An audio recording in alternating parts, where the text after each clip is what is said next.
Assalamualaikum warahmatullahi wabarakatuh.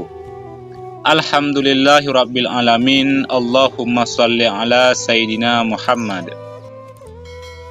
Sahabat beriman yang dirahmati oleh Allah, mungkin kita semua sering mendengar ungkapan rezeki di tangan Allah. Maksudnya adalah Allah telah mengatur rezeki semua makhluk ciptaannya yang meliputi manusia dan hewan. Namun tak dapat dipungkiri bahawa kita masih kerap khawatir saat memikirkan satu perkara ini, iaitu rezeki. Terlebih saat kita merasakan hidup semakin hari semakin sulit, kebutuhan meningkat, namun penghasilan justru malah makin sedikit, ditambah lagi beban hutang yang menghimpit diri kita. Sebelum kita makin memikirkan tentang hal itu, ada baiknya kita memahami dulu hakikat rezeki dari Allah Subhanahu wa Ta'ala. Dengan begitu, kita akan lebih kuat dan tangguh jalani hidup ini yang tak akan pernah terlepas dari berbagai cobaan.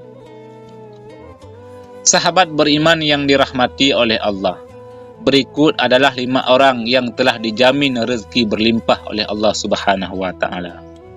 Yang pertama adalah orang yang bersyukur.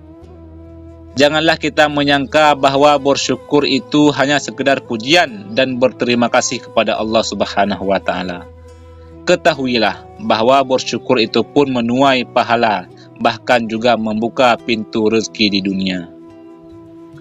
Dalam Al-Quran surat Ali Imran ayat 145, Allah Subhanahu wa Ta'ala berfirman, "Dan sungguh orang-orang yang bersyukur akan kami beri ganjaran." Imam At-Tabrani menafsirkan ayat ini dengan membawakan riwayat dari Ibnu Ishaq. Maksudnya adalah karena bersyukur, Allah memberikan kebaikan yang Allah janjikan di akhirat, dan Allah juga melimpahkan rezeki baginya di dunia. Kemudian yang kedua, orang yang gemar bersedekah.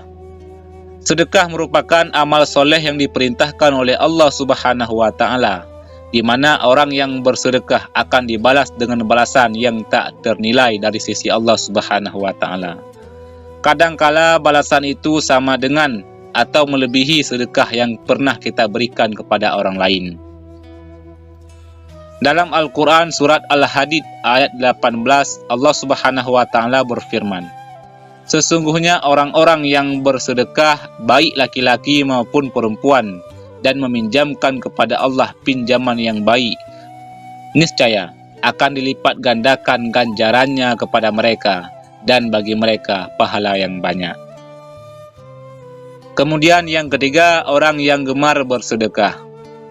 Ka'ab bin Malik berkata, "Saya berkata, wahai Rasulullah, sungguh saya telah memperbanyak berselawat kepadamu.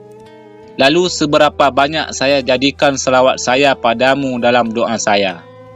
Rasulullah SAW menjawab, "Terserah kamu." Ia berkata, "1/4." Beliau menjawab, "Silahkan saja, dan jika kamu tambah, maka akan lebih baik." Saya berkata, "Bagaimana kalau setengahnya?" Beliau menjawab, "Silahkan saja, dan jika kamu tambah, maka akan lebih baik bagimu." Saya berkata, "Bagaimana kalau 2/3?" Beliau menjawab, "Silahkan saja, dan jika kamu tambah, maka akan lebih baik." Kemudian saya berkata, "Akan saya tunjukkan salawatku kepadamu pada semua waktu." Beliau menjawab, "Kalau begitu, maka akan dicukupkan semua keinginanmu dan dosamu akan diampuni." Kemudian yang keempat, orang yang gemar beristighfar. Dari Ali bin Abi Thalib berpesan, "Jika rezeki dari Allah terlambat, maka beristighfarlah kepada Allah, dan mohonlah semoga Allah melapangkan rezekinya bagi anda." Rasulullah SAW bersabda, "Barang siapa memperbanyak istighfar, niscaya Allah akan mengubah setiap kesedihannya menjadi kegembiraan. Allah Azza wa Jalla memberikan solusi dari setiap kesempitannya atau kesulitannya, dan Allah anugerahkan rezeki dari arah yang tiada disangka-sangkanya." Hadis riwayat Ahmad dan Al-Hakim. Kemudian yang kelima, salat tahajud dan salat duha. Salat tahajud merupakan salat yang sangat dianjurkan karena dikerjakannya di waktu malam hari. Rasulullah sallallahu alaihi wasallam kerap melakukan salat malam ini yang menyimpan banyak anugerah. Di dalam surat Al-Isra ayat 79 menyebutkan bahawa orang yang melaksanakan salat tahajud akan diangkat di tempat yang terpuji. Kemudian salat duha selalu diidentikan dengan pembuka rezeki. Pengerjaan salat ini memang di saat orang-orang sedang sibuk bekerja. Agar rezeki dimudahkan Allah Subhanahu wa taala, sudah terpantasnya kita istiqamah untuk melaksanakan salat duha. Sahabat beriman yang dirahmati oleh Allah, itulah 5 orang yang Allah janjikan rezeki yang berlimpah. Semoga kita semua termasuk di dalamnya. Rezeki sudah diatur oleh Allah Subhanahu wa taala. Jangan takut tertukar karena semuanya sudah ditakar. Ingin rezeki berlimpah, maka dekatilah Allah Subhanahu wa taala. Wallahu a'lam bissawab.